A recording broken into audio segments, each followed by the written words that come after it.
पिता के अंशों को गदो कार्गा का नमस्कार। जय गुरु। आप लोगों को फिर से मेरे deep dive with Gado channel में स्वागत है। आज मैं मेरा 18th एपिसोड को लेकर आया हूँ। आपकी बार सुसंतान कैसे पाए, how to get best child की चर्चा को लेकर आप लोगों के समक्ष प्रस्तुत हुआ हूँ। अगर मेरा ये आलोचना आपको अच्छा और इंस्पायरिंग लगा तो लाइक, शेयर और अब तक सब्सक्राइब नहीं किए तो जरूर सब्सक्राइब कीजिएगा। ऐसा करके परमपिता की संदेश को दुनिया में फैलाने में मेरा सहायता करके आप भी पुण्य कमाइएगा, ब्लेसिंग्स पाइएगा परमपिता से। बेल आइकन भी जरूर दबाइएगा ताकि मेरे आने वाले एपिसोड आप तक सबसे पहले पहुंच जाए। दुनिया में सुसंतान लाने के लिए हर माता पिता को पहले तो छोटा उम्र से ही बेस्ट माता पिता बनना सीखना होगा। हर एक पति पत्नी को अपना अपना ड्यूटीज एंड रिस्पॉन्सिबिलिटीज का ज्ञान होना होगा। मर्दों की 3 जिम्मेदारियां होती हैं और तीनों जिम्मेदारियों का पक्का पक्का ज्ञान होना अनिवार्य है।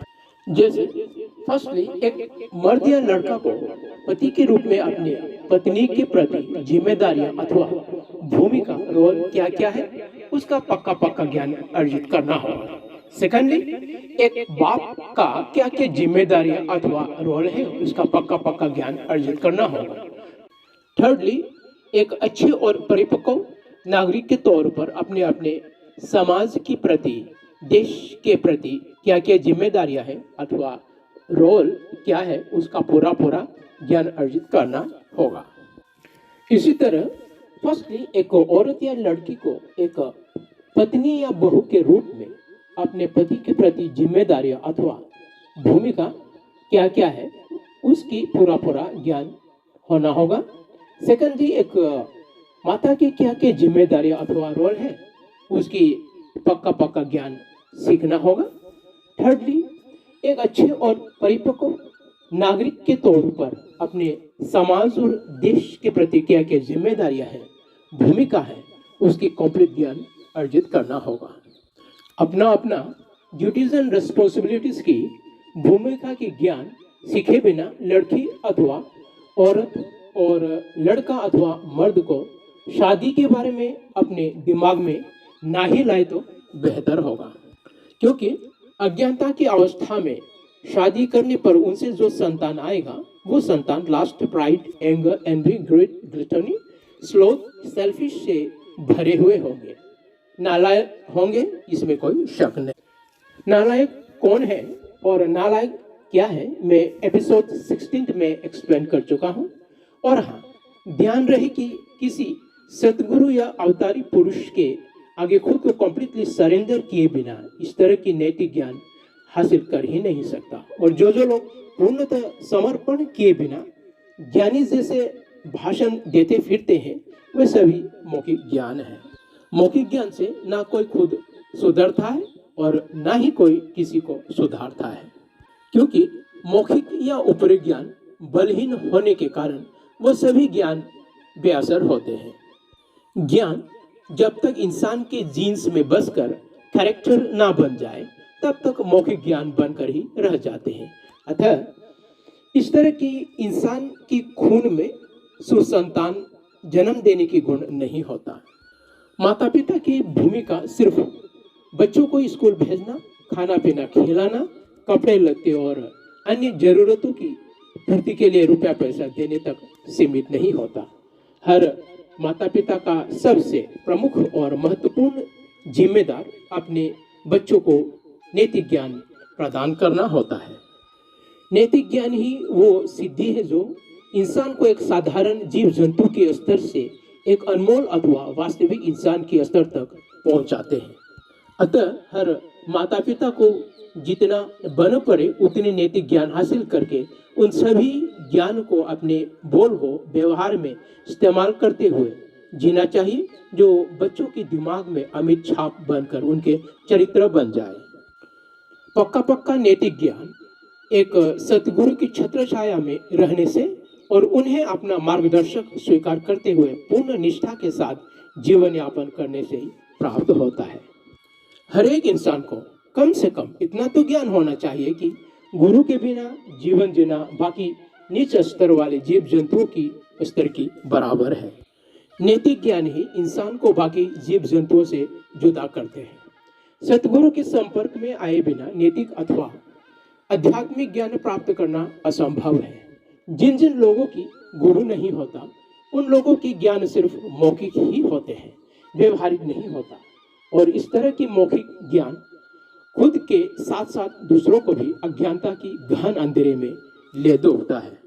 अतः किसी भी माता पिता को अपने संतान की सच्चे गुरु बनने के लिए उन्हें अपने गुरु की सच्चे शिष्य बनना चाहिए। एक सच्चे शिष्य ही एक सच्चे गुरु बन सकते हैं। मेरे गुरु श्री श्री ठाकुर अनुकूल चंद्र जी कहते हैं, एक पत्नी अपने पति की जितनी गहराई तक प्रेम व सेवा करेंगे, उससे उतनी ही आज्ञाकारी, अनुशासित, संस्कारी संतान प्राप्त होंगे।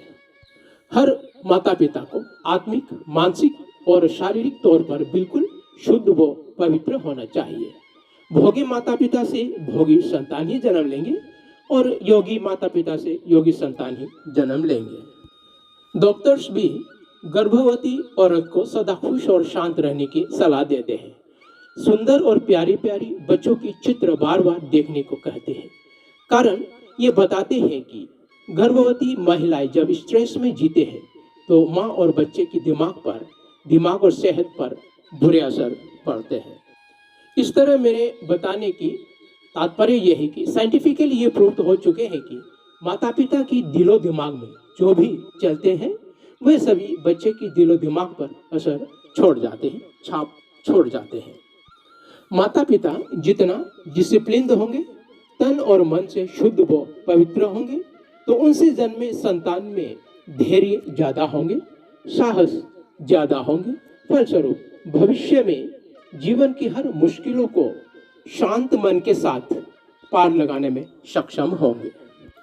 सुसंतान प्राप्त करने की मनसा रखने वाले माता पिता को असमय शारीरिक संबंध नहीं बनाना चाहिए। अपवित्र और अनजान जगहों पर भी शारीरिक संबंध नहीं बनाना चाहिए। अनुशासन को पालन करते हुए और मन में शुद्ध और पवित्र भाव व विचार रखते हुए शारीरिक संबंध बनाना चाहिए, न कि अपने तन की हवस को मिटाने की मकसद से। क्योंकि अगर अपवित्र और अशुद्ध मन से पति पत्नी शारीरिक संबंध बनाते हैं तो संतान भी अपवित्र और अशुद्ध मन को लेकर ही जन्म लेते हैं।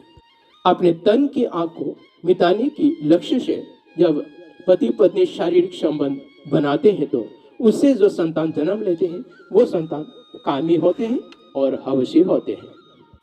फलस्वरूप अशुद्ध और अपवित्र मानसिकता वाले संतान में lust, pride, anger, greed, envy, gluttony, sloth, selfish आदि आदि विकार बलवान होते हैं और ऐसे संतान में ईश्वर के प्रति खास लगाव नहीं होता। सहनशीलता की कमी होते हैं। ऐसे संतान डिसिप्लिन को अच्छी तरह फॉलो करने में असमर्थ, इनएफिशिएंट होते हैं। मन अधीर होते हैं, चंचल होते हैं। फलस्वरूप ऐसे लोगों की दिमाग में रिसीविंग पावर, स्टोरिंग पावर और एनालिसिंग पावर कमजोर होते हैं। और जब भविष्य में ऐसे लोग माता पिता बनते हैं तो उनके संतान भी वही मानसिकता को लेकर पैदा होते हैं और इस तरह दुनिया की प्रतियोगिताओं में हार खाते रहते हैं और अंत में उत्साह टूट जाते हैं। ऐसे लोग फ्रस्ट्रेटेड जीवन जीने के कारण न खुद को प्रेम कर पाते हैं और न ही दूसरे इंसान को प्रेम व सम्मान दे पाते हैं। ऐसे लोगों में क्रोध, नफरत और जलन कुट कुट कर भरे हुए होते हैं और अपने फ्यूचर जनरेशन्स को कुछ भी नैतिक ज्ञान या अच्छे संस्कार नहीं सिखाने के कारण धीरे धीरे दुनिया से विलुप्त हो जाते हैं। खानदान की जनरेशन्स को आगे ले जाने वाले दुनिया में कोई नहीं रह जाता।